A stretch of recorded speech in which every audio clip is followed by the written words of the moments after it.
ಈ ಫೋಟೋ ನೋಡಿ. ನೋಡಪ್ಪ, ಹುಡುಗ ಚೆನ್ನಾಗಿದ್ದಾನೆ, ಕಂಪ್ಯೂಟರ್ ಇಂಜಿನಿಯರು, ತಿಂಗಳು 30,000 ರೂಪಾಯಿ ಸಂಬಳ. ಆದ್ರೆ ವರದಕ್ಷಿಣೆ ಮಾತ್ರ 5 ಲಕ್ಷ ರೂಪಾಯಿ ಕೇಳ. ಅಯ್ಯೋ, ಅಷ್ಟೆಲ್ಲ ನಮ್ಮಿಂದ ಕೊಡಕ್ಕಾಗಲ್ಲ. ಶಾಸ್ತ್ರಿಗಳೇ, ವರದಕ್ಷಿಣೆ ಕೇಳೋದು ತಪ್ಪು, ಕೊಡೋದು ತಪ್ಪು. ವರದಕ್ಷಿಣೆಗೆ ಆಸೆ ಪಡೋ ಹುಡುಗ ನಮಗೆ ಬೇಕಾಗಿಲ್ಲ. ಹುಡುಗ ಮರ್ಯಾದಸ್ಥನಾಗಿರ್ಬೇಕು. ಎಲ್ಲಕ್ಕಿಂತ ಹೆಚ್ಚಾಗಿ ನಮ್ಮ ತಂಗಿನ ರಾಣಿ ಹಾಗೆ ನೋಡ್ಕೋಬೇಕು. ಆ ತರ ಹುಡುಗ ಯಾರಾದ್ರೂ ಇದ್ರೆ ಹೇಳಿ. ಹಾಗಾದ್ರೆ ಈ ಫೋಟೋ ನೋಡಿ. ಮರ್ಯಾದಸ್ಥರ ಕುಟುಂಬದಿಂದ ಬಂದಿದ್ದಾನೆ, ಒಳ್ಳೆ ಕೆಲಸನೂ ಇದೆ, ಒಬ್ಬನೇ ಮಗ, ಕೈ ತುಂಬಾ ಸಂಪಾದನೆ. ಹುಡುಗಿ ಇಷ್ಟವಾದ್ರೆ ವರದಕ್ಷಿಣೆ ಬೇಡ, ಸಿಂಪಲ್ ಆಗಿ ರಿಜಿಸ್ಟರ್ ಮದುವೆ ಮಾಡಿಕೊಟ್ರೆ ಸಾಕು ಅಂತಾನೆ. ಆಡಂಬರದ ಮದುವೆ ಬೇಡವೇ ಬೇಡವಂತೆ. ಹುಡುಗ ಚೆನ್ನಾಗಿದ್ದಾನೆ. ಹೌದಪ್ಪ, ನಮ್ ಲಕ್ಷ್ಮಿಗೆ ಹೇಳ್ ಮಾಡ್ಸಿದ್ ಹುಡುಗ. ಆಗದೆ ತಡ ಯಾಕೆ? ಶುಭಸ್ಯ ಶೀಘ್ರ. ವಾಲ್ಗ ಊದ್ಸ ಬಿಡೋಣ. ಕರೆಕ್ಟ್. ಲಕ್ಷ್ಮಿ, ನಿಂದೊಂದು ಒಳ್ಳೆ ಫೋಟೋ, ಜಾತಕ ಎರಡನ್ನೂ ತಗೊಂಬಮ್ಮ. ಹೋಗಿ ತಗೊಂಬಾ. ಅಣ್ಣ, ಹುಡುಗ ಸೂಪರ್ ಆಗಿದ್ದಾನೆ.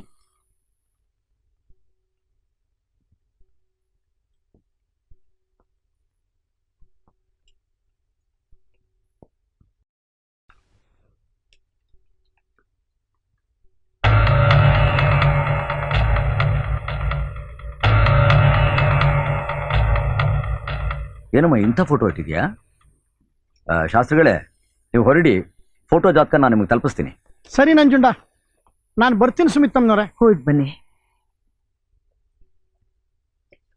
ಯಾವ ಫೋಟೋ ಕೊಟ್ಟಿದ್ಯಾ? ಎಲ್ಲಪ್ಪ? ಇದು ಅವಳ ಫೋಟೋ ಅಲ್ಲಮ್ಮ, ಅವಳು ಮದುವೆ ಆಗ್ಬೇಕು ಅಂತ ಆಸೆ ಇಟ್ಕೊಂಡಿರೋ ಹುಡುಗನ ಫೋಟೋ. ಯಾರ್ಯವನು? ನಾವಿಬ್ರು ಒಟ್ಟಿಗೆ ಓದ್ತಿದ್ದವರು. ನಾನು ಅವ್ರನ್ನ ಪ್ರೀತಿಸ್ತಾ ಇದ್ದೀನಿ. ಏನಮ್ಮ ಹೇಳ್ತಾ ಇದೀಯ ನೀನು? ನೀನ್ ಇಷ್ಟಪಟ್ಬಿಟ್ರೆ ಆಗೋಯ್ತಾ? ನಾವೆಲ್ಲ ಇಷ್ಟಪಡೋದು ಬೇಡವಾ? ಹೇಳೋರು ಕೇಳೋರು ಯಾರು ಇಲ್ವಾ? ಹೌದು, ಹುಡುಗನ್ ಕಂಡ್ರೆ ಸ್ವಲ್ಪ ಇಷ್ಟನಾ, ಬಹಳ ಇಷ್ಟನಾ? ಬಹಳ ಇಷ್ಟನಾ? ನಮ್ಗಿಷ್ಟ ಅಲ್ಲ ಅಂದ್ರೆ ಸತ್ಯವಾಗ್ಲೂ ಆ ಕಡೆ ತಿರುಗು ಕೂಡ ನೋಡಲ್ಲ. ಸತ್ಯವಾಗ್ಲೂ ಅವ್ರ ಕಡೆ ತಾಲೆ. ಇದೆಲ್ಲ ಏನು ಹೇಳ್ಬೇಡ, ಬಹಳ ನೋಡಿದೀವಿ, ಬಹಳ ಕಂಡಿದೀವಿ. ಇದೇನು ಯೋಚನೆ ಮಾಡ್ಬೇಡ, ನಿನ್ನ ಸಂತೋಷನೇ ನಮ್ಮೆಲ್ಲರ ಸಂತೋಷ. ಅಮ್ಮ, ನಾಳೆನೆ ಆದಷ್ಟು ಬೇಗ ಹುಡುಗನ ಮನೆಗೆ ಹೊಟ್ಟೋಗೋಣ, ಏನಂತೀರ? ಏನು ಮಾತಾಡ್ತಾ ಇದ್ದೀನಿ? ನೀನು ಪರಿಜ್ಞಾನ ಇದೆಯಾ ನಿನಗೆ? ಏನು ಅಂದ್ರೆ? ನೀನ್ ಸುಮ್ನಿರು. ಪ್ರತಿದಿನ ಮೀಟರ್ ಲೆಕ್ಕಕ್ಕೆ ಆಟೋ ಓಡಿಸಿ 100-200 ಸಂಪಾದನೆ ಮಾಡೋ ನೀನು ನಮ್ಮಗಳ ಜೊತೆ ಸಂಬಂಧ ಬೆಳೆಸೋದು ಬಂದಿದೀಯಾ? ನನ್ನ ಸಂಪಾದನೆ ಎಷ್ಟು ಅಂತ ಗೊತ್ತಾ ನಿನಗೆ? ನನ್ನ ಆಸ್ತಿ, ನನ್ನ ಬ್ಯಾಂಕ್ ಬ್ಯಾಲೆನ್ಸ್, ನನ್ನ ಒಂದು ದಿವಸದ ಖರ್ಚು ಎಷ್ಟು ಅಂತ ಗೊತ್ತಾ ನಿನಗೆ? ಹೇ ಮಿಸ್ಟರ್, ನಿನ್ನ ಇಡೀ ಜೀವಮಾನದ ದುಡಿಮೆ ನನ್ನ ಒಂದು ದಿವಸದ ಖರ್ಚಿಗೆ ಸಮ. ಅಂಥದ್ರಲ್ಲಿ ನನ್ನ ಆಸ್ತಿಯನ್ನು ನುಂಗು ಹಾಕೋದಕ್ಕೆ ಪ್ಲಾನ್ ಮಾಡಿ ನಮ್ಮ ಸಂಬಂಧ ಬೆಳೆಸೋದಕ್ಕೆ ಬಂದಿದೀಯಾ? Get out. ಆಯ್ತಾ? Get out. ನೋಡಿ, ದಯವಿಟ್ಟು ಹೀಗೆಲ್ಲ ಮಾತಾಡಬೇಡಿ. ನಾವು ನಿಮ್ಮಷ್ಟು ಶ್ರೀಮಂತರು ಇಲ್ಲದೆ ಇರಬಹುದು, ಆದ್ರೆ ನಮ್ದೇ ಆದ ಒಂದು ಗೌರವ ಇದೆ. ನಮ್ಮ ಹುಡುಗಿ ನಿಮ್ ಹುಡುಗನ ಇಷ್ಟಪಟ್ಟಿದ್ದಾಳೆ ಅನ್ನೋ ಒಂದೇ ಕಾರಣಕ್ಕೋಸ್ಕರ ಸಂಬಂಧ ಕೇಳ್ಕೊಂಡು ನಿಮ್ ಮನೆಗೆ ಬಂದಿದ್ದೀವಿ. ಇಷ್ಟ ಇಲ್ಲ ಅಂದ್ರೆ ಹೇಳ್ಬಿಡಿ. ಅದನ್ನು ಬಿಟ್ಟು ಈ ತರ ಮಾತಾಡೋದು ಸರಿ ಇಲ್ಲ. ಅಮ್ಮ, ಸರ್, ಒಂದು ಹುಡುಗ ಹುಡುಗಿ ಹೃದಯದಲ್ಲಿ ಹುಟ್ಟೋ ಮೊದಲನೇ ಪ್ರೇಮ ಅವ್ರ ಜೀವನದಲ್ಲಿ ಅವ್ರು ಯಾವತ್ತೂ ಮರೆಯೋಕ್ಕಾಗಲ್ಲ. ನಾವು ಎಷ್ಟೇ ದೊಡ್ಡ ಸಂಬಂಧ ತಂದ್ರು, ಎಂಥ ಒಳ್ಳೆ ಜೋಡಿ ತಂದ್ರು, ಆ ಹೃದಯದಿಂದ ಅದನ್ನು ಅಳಿಸಾಕೋಕ್ಕಾಗಲ್ಲ. ಜೀವನ ಪೂರ್ತಿ ಅದು ಮುಳ್ಳಾಗಿ ಆ ಇಬ್ಬರು ಅದನ್ನು ಚುಚ್ಚುತ್ತಾನೆ ಇರುತ್ತೆ. ಹೇಳಿ ಸರ್, ಈ ಹೃದಯಗಳಿಗೆ ಅಂಥ ನೋವಾಗೋದು ನಿಮ್ಗೆ ಇಷ್ಟನಾ? ಸರ್, ಅವರಿಬ್ಬರನ್ನ ಒಂದಾಗಿ ಮಾಡಬೇಕು ಅಂತಾನೆ ನಾವು ನಿಮ್ಮ ಮನೆ ಬಾಗಿಲವರೆಗೂ ಬಂದಿದ್ದೀವಿ. ಸರ್, ನನ್ನ ತಂಗಿ ಪ್ರೀತಿ, ಗೌರವ, ನಯ, ವಿನಯ ಎಲ್ಲತ್ರಲ್ಲೂ ಮಹಾಲಕ್ಷ್ಮಿನೇ. ಅವಳನ್ನ ಆ ರೀತಿ ಬೆಳೆಸಿದ್ದೀವಿ ನಾವು. ಸರ್, ಖಂಡಿತ ಅವಳು ಈ ಮನೆ ಚೆನ್ನಾಗಿ ನೋಡ್ಕೋತಾಳೆ. ದಯವಿಟ್ಟು ಸರ್, ದೊಡ್ಡ ಮನಸ್ಸು ಮಾಡಿ ಈ ಸಂಬಂಧ ಒಪ್ಕೊಳ್ಳಿ, ಈ ಮದುವೆಗೆ ಒಪ್ಕೊಳ್ಳಿ. ನಂಜುಂಡ, ಏನ್ ಮಾಡ್ತಾ ಇದ್ದೀಯಾ? ಹುಡುಗ ಮಾತ್ರ ಒಳ್ಳೆಯವನಾಗಿದ್ರೆ ಸಾಲ್ದಪ್ಪ. ಹುಡುಗನ್ ತಂದೆ ತಾಯಿನೂ ಒಳ್ಳೆಯವರಾಗಿದ್ರೇನೆ ಆ ಮನೆಗೆ ಸೊಸೆಯಾಗಿ ಬರೋ ಹುಡುಗಿ ಸಂತೋಷವಾಗಿರ್ತಾಳೆ. ಇಂಥ ದೊಡ್ಡಸ್ತಿಗೆ ಇರೋ ಶ್ರೀಮಂತರ ಮನೆಗೆ ಸೊಸೆ ಆದ್ರೆ ನಿನ್ ತಂಗಿ ಸಂತೋಷವಾಗಿರೋ ಖಂಡಿತವಾಗ್ಲೂ ಸಾಧ್ಯವಿಲ್ಲ. ಬೇಡಪ್ಪ, ಬೇಡ. ನೀನ್ ಯಾರ್ಯಾರ ಕಾಲಿಗೋ ಬೀಳೋದು ನನ್ನಿಂದ ನೋಡಕ್ಕಾಗಲ್ಲ. ಬಾ ಹೋಗೋಣ. ಅಮ್ಮ, ಕಾಲಿಗೆ ಬೀಳೋದ್ರಲ್ಲಿ ತಪ್ಪೇನಮ್ಮ ಇದೆ? ಯಾವತ್ತೂ ಒಂದ್ ಮನೇಲಿ ಒಂದು ಹೆಣ್ಮಗು ಹುಟ್ಟುತ್ತೋ ಆವತ್ತಿಂದಾನೇ ಮನೆಯವರು ತಲೆ ತಗ್ಸೋದನ್ನ ಅಭ್ಯಾಸ ಮಾಡ್ಕೋಬೇಕು. ಯಾಕೆಂದ್ರೆ ಅಂತಹ ಮನೆಯಿಂದ ಹೋಗೋ ಹುಡುಗಿ ತಾನು ಮದುವೆ ಆದ ಮನೆಯನ್ನು ಬೆಳಗಿಸಿ ಎಲ್ಲರ ಹತ್ರನೂ ಭೇಷ್ ಎನಿಸ್ಕೊಂಡು ತನ್ನ ತವ್ರ ಮನೆಯವರ ತಲೆನ ಎತ್ತೋ ಹಾಗೆ ಮಾಡ್ತಾಳೆ ಅಂತ ಹಿರಿಯರು ಹೇಳ್ತಾರೆ. ನನ್ನ ತಂಗಿ ಹಾಗಿರ್ತಾಳೆ ಅನ್ನೋ ನಂಬಿಕೆ ನನಗಿದೆ. ಸರ್, ದಯವಿಟ್ಟು ಈ ಮದುವೆಗೆ ಒಪ್ಕೊಳ್ಳಿ ಸರ್. ಇದು ನನ್ನ ತಂಗಿ ಜೀವನದ ಪ್ರಶ್ನೆ. ಅವಳ ಸುಖಕ್ಕೋಸ್ಕರ, ಅವಳ ಸಂತೋಷಕ್ಕೋಸ್ಕರ ಎಷ್ಟೇ ಖರ್ಚಾದ್ರೂ ಪರವಾಗಿಲ್ಲ. ನನ್ನ ಏನ್ ಶಕ್ತಿ ಬೇಕಾದ್ರೂ ಮಾಡ್ತೀರಾ ಅಣ್ಣ? ಬೇಡ ಅಣ್ಣ, ನನ್ಗೋಸ್ಕರ ನೀವ್ ಯಾರ ಕಾಲಿಗೆ ಬೀಳೋದು ಬೇಡ. ನಿಮಗ್ ಗೌರವ ಇಲ್ಲದ ಈ ಮನೆಗೆ ನಾನ್ ಸೊಸೆಯಾಗಿ ಬರೋದು ಬೇಡ.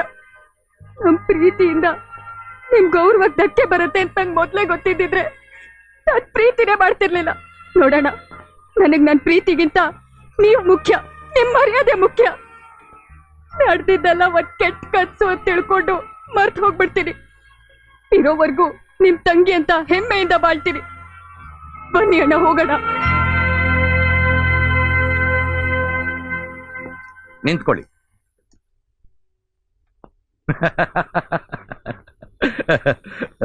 ನೋಡಿಯಾ ಸುಶೀಲಾ, ಮಗನನ್ನ ಬಿಟ್ಕೊಡದೆ ಇರ್ತಕ್ಕಂಥ ತಾಯಿ, ಅಣ್ಣನನ್ನ ಬಿಟ್ಕೊಡದೆ ಇರ್ತಕ್ಕಂಥ ತಂಗಿ, ತಂಗಿಗಾಗಿ ತನ್ನ ಸ್ವಾಭಿಮಾನವನ್ನೇ ಬಿಟ್ಕೊಡೋದಕ್ಕೆ ತಯಾರಾಗಿರ್ತಕ್ಕಂಥ ಅಣ್ಣ.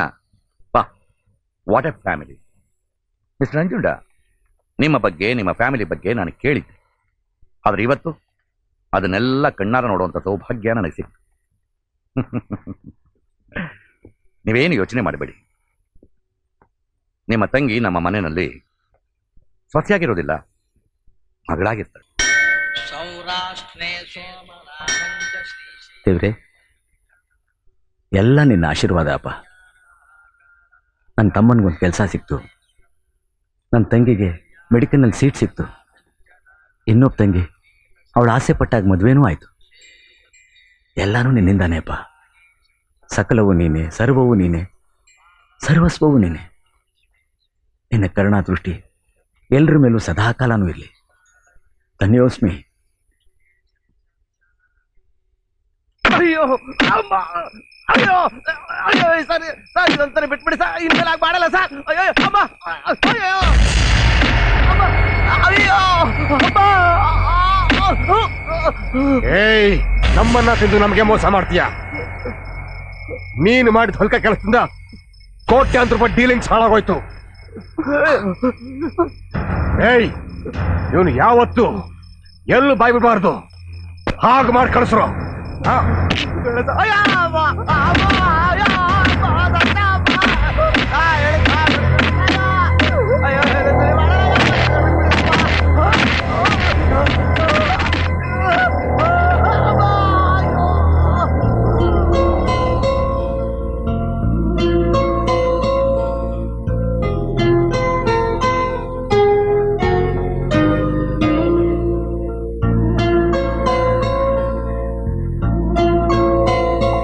ಭಾರತಿ, ಎಲ್ಲಿ ಹೋಗ್ತಾ ಇದೆಯಮ್ಮ? ನನ್ ಫ್ರೆಂಡ್ ನೋಡೋಕೆ. ಸರಿ ಬಾ, ನಾನು ಡ್ರಾಪ್ ಮಾಡ್ತೀನಿ. ಇಲ್ಲ, ನಾನೇ ಹೋಗ್ತೀನಿ. ಬಾಮ್ಮ, ನನ್ನ ಕಾರಲ್ಲಿ ಡ್ರಾಪ್ ಮಾಡ್ತೀನಿ. ಇಲ್ಲ, ಪರವಾಗಿಲ್ಲ. ಇರ್ಲಿ ಬಾಮ್ಮ.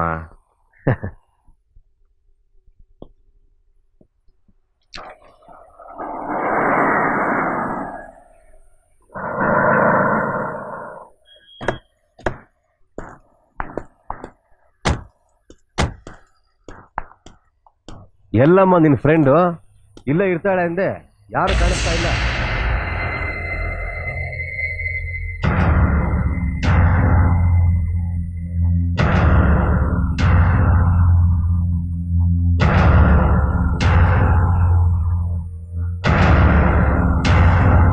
ನಂಜುಂಡ, ಅಲ್ಲಿ ನೋಡು.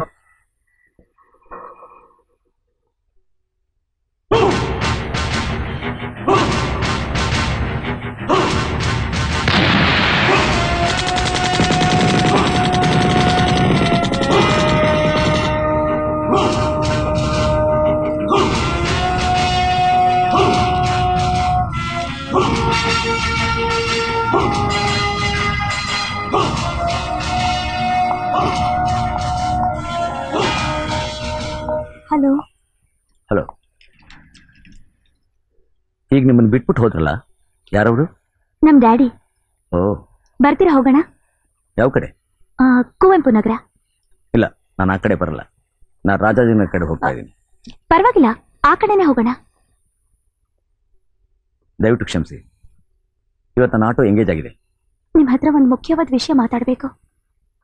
ಇಲ್ಲ ಅನ್ಬೇಡಿ ಪ್ಲೀಸ್. ಬನ್ನಿ.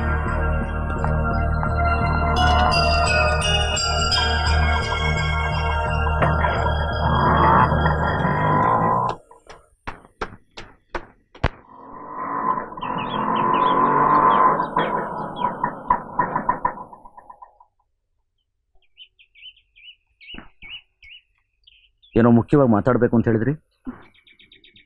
ನಿಮ್ಮ ಹತ್ರ ಒಂದು ವಿಷಯದ ಬಗ್ಗೆ ಚರ್ಚೆ ಮಾಡಿ ನಿರ್ಧಾರ ತಗೊಳ್ಳೋಣ ಅಂತ. ಏನು ಹೇಳಿ?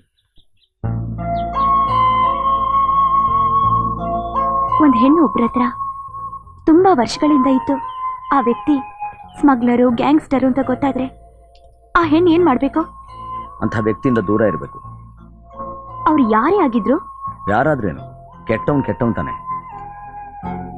ಅಂಥ ವ್ಯಕ್ತಿ ಯಾರು ಗೊತ್ತಾ? ಯಾರು?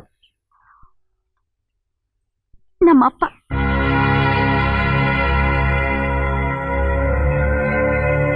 ಇನ್ನೊಂದು ವಿಷಯ ಹೇಳಿ. ಒಬ್ಬರ ಹತ್ರ ಒಂದು ಹೆಣ್ಣು ಕೆಲವು ದಿನಗಳಿಂದ ಸ್ನೇಹ ಬೆಳೆಸ್ಕೊಂಡು ವ್ಯಕ್ತಿ ಒಳ್ಳೆಯವನು, ಮನುಷ್ಯತ್ವಕ್ಕೆ ಬೆಲೆ ಕೊಡೋನು ಅಂತ ಗೊತ್ತಾದ್ಮೇಲೆ ಆ ಹುಡುಗಿ ಏನ್ ಮಾಡ್ಬೇಕು? ಇಷ್ಟ ಆಗಿದ್ರೆ ಪ್ರೀತಿಸ್ತೀನಿ ಅಂತ ಹೇಳ್ಬೇಕು. ಅವ್ರು ಯಾರೇ ಆಗಿದ್ರು ಪರವಾಗಿಲ್ವಾ? ಮನ್ಸಿಗೆ ಹಿಡಿಸಾದ್ಮೇಲೆ ಯಾರಾದ್ರೇನು? ಅವ್ರು ಯಾರು ಗೊತ್ತಾ? ನೀವೇ. ಐ ಲವ್ ಯು ನಂಜುಟ. I love you.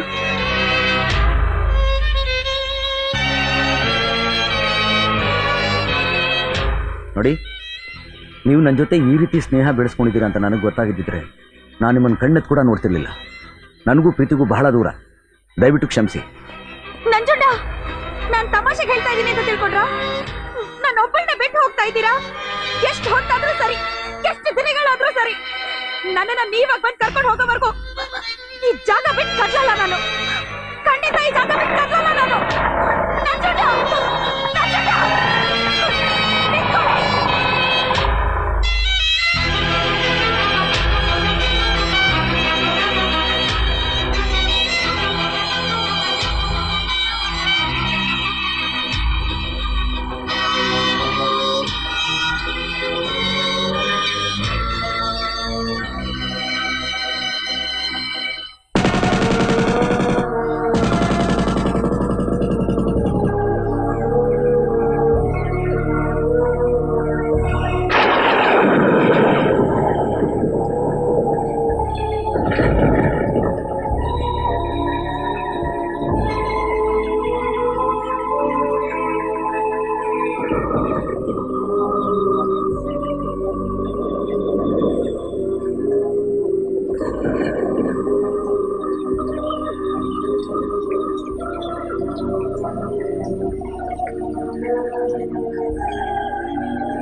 ಎಷ್ಟು ಹೊತ್ತಾದ್ರೂ ಸರಿ, ಎಷ್ಟು ದಿನಗಳಾದ್ರೂ ಸರಿ, ನನ್ನನ್ನ ನೀವಾಗ ಬಂದು ಕರ್ಕೊಂಡು ಹೋಗೋವರೆಗೂ ಈ ಜಾಗ ಬಿಟ್ಟು ಕದಲಲ್ಲ ನಾನು. ಈ ಜಾಗ ಬಿಟ್ಟು ಕದಲಲ್ಲ ನಾನು. ಈ ಜಾಗ ಬಿಟ್ಟು ಕದಲಲ್ಲ ನಾನು.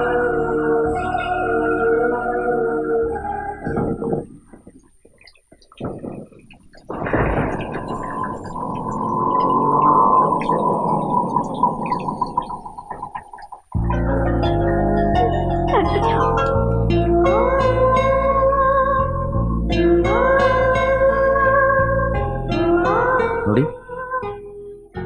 ನಾನು ಮನಸ್ಸು ಬದಲಾಯಿಸ್ಕೊಂಡು ಇಲ್ಲಿಗೆ ಬಂದಿದ್ದೀನಿ ಅಂತ ತಿಳ್ಕೊಬೇಡಿ. ಮಾನವೀಯತೆ ದೃಷ್ಟಿಯಿಂದ ಇಲ್ಲಿಗೆ ಬಂದಿದ್ದೀನಿ.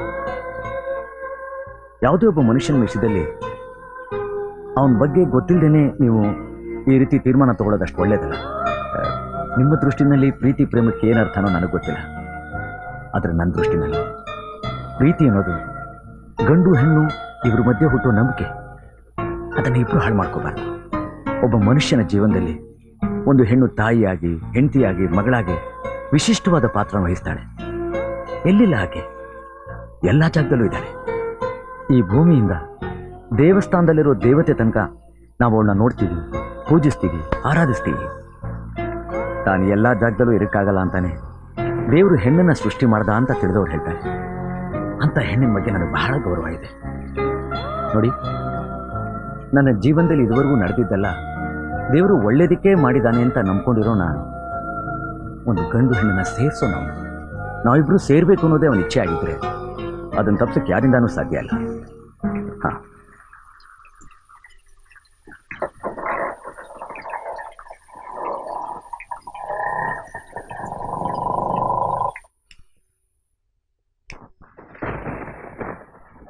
ಇವತ್ತೆಲ್ಲ ಯಾಕೋ ಹೊಸ ಹೊಸ ಅನುಭವ ಕಾಣ್ತಾ ಇದೆ. ಭಾರತೀಯ ಆಟೋ ಸ್ಟ್ಯಾಂಡಲ್ಲಿ ನಡ್ಕೊಂಡ ರೀತಿ ಹೊಸ್ತು, ಮಾತಾಡಿದ ರೀತಿ ಹೊಸ್ತು. ರಾತ್ರಿ 12 ಗಂಟೆ ಆದ್ರೆ ಇನ್ನೂ ಮನೆಗೆ ಬಂದಿಲ್ವಲ್ಲ, ಇದಿನ್ನೂ ಹೊಸ್ತು.